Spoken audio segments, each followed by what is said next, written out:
Welcome to another edition of the Hard Count. I'm Michael Emami, and I recently had the opportunity to interview Mary Institute and St. Louis Country Day School's tight end and outside linebacker Jalen Pace.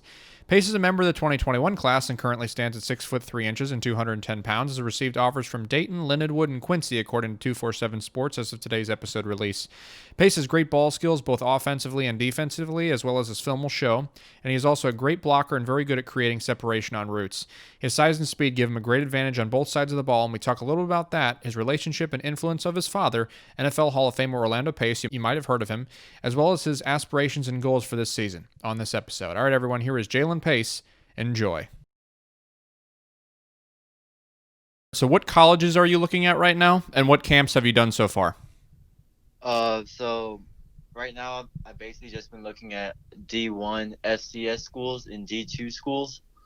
And I've only been to one camp so far this year, which was the Boom Showcase. That was up in by Chicago, like 40 minutes out. But I would love to play on a high level and with a great program. Yep. Awesome.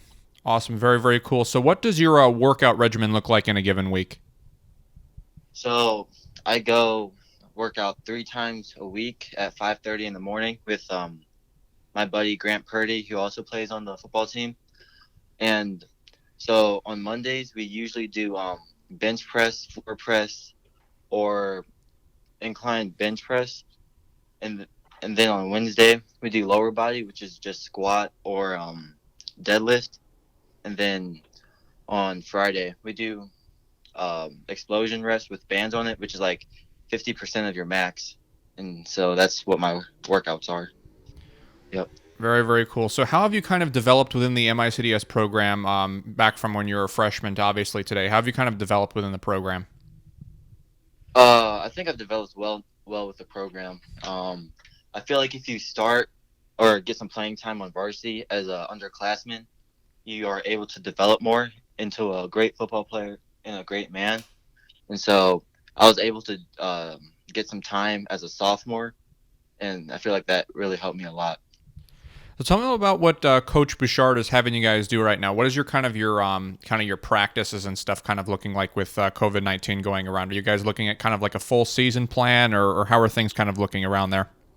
So for the season, our first 2 games, that was SLU and Park Hill Central. They're probably not going to happen, but our our next game is most likely going to be Westminster, but we don't know if that's going to happen yet. It's just up in the air right now. And so for practice, he actually splits the group up. It's like 20 people in each group, one offensive group and one defensive group. And so I've been with the offensive group for the past 2 weeks now, and we're just learning the offense and the passing and running plays and all that. Very, very cool. So I understand your father, Orlando Pace, is kind of a legend within the NFL and in St. Louis, playing for that Rams team, the old glory days. Tell me a little Yep. about how his influence on you has impacted you as a football player. He's had a big influence on me as a football player. He's coached me since second grade to about sixth grade, and he brought me to the game. I started to love it and enjoy it, and I think he's a big factor on why I love playing football. Awesome, awesome. So, kind of going off of that, do you have any role models? I'd say within professional football or college football, kind of right now. Um, no, not really, but like some role models I have is just my parents. They've been able to provide for me, help me become a great football player, and help me on and off the field. And yep. Awesome, awesome. So, how do you go about balancing sports and academics? Well, for MICDS, they give you a lot of work. Sometimes it's a challenge because I've practiced for about 2.5 hours to 3 hours, and then after that, I have to get my homework done. But it takes a little bit to get used to the balance.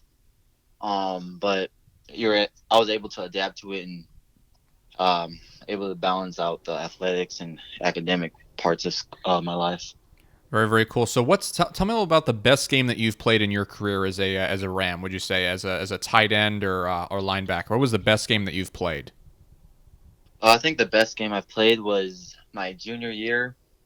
against St. Dominic because offensively, I had a bunch of catches, probably like 4 or 5, or I think somewhere around there.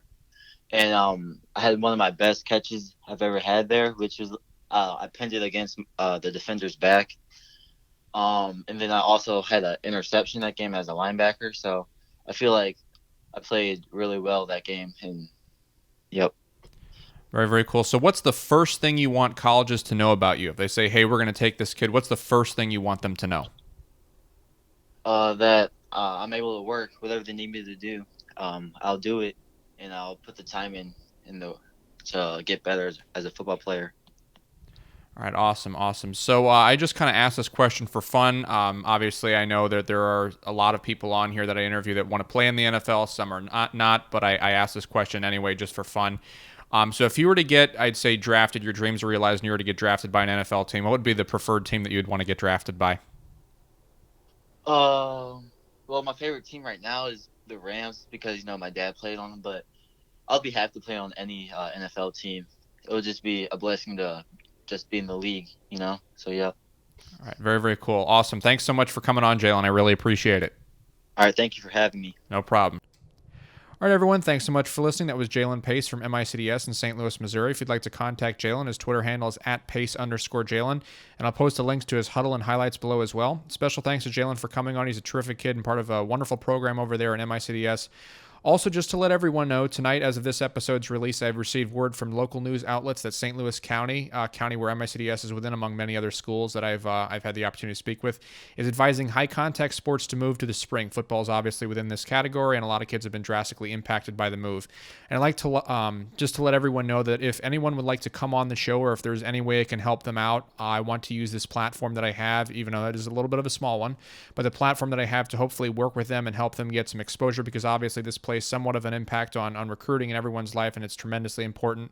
And I've got some other kids on here as well from other schools like Chaminade, Ladue, Desmet, Burroughs, and MICDS as well, among many more that have been impacted by this. So just let everyone know I'm here to help any way I can. So if you want to reach out to me, my Twitter handle is @ImamiMichael. My Facebook page is @The Hard Count with Michael Emami, and my YouTube channel is the Hard Count with Michael Emami. It'd mean a world if you guys subscribe. And once again, thanks so much to Jalen for coming on, and thanks so much for listening. Remember, I'm trying to do the best I can to help everyone out during this difficult time. All right, everyone, thanks so much for listening. This has been the Hard Count. Do you have what it takes to go D1?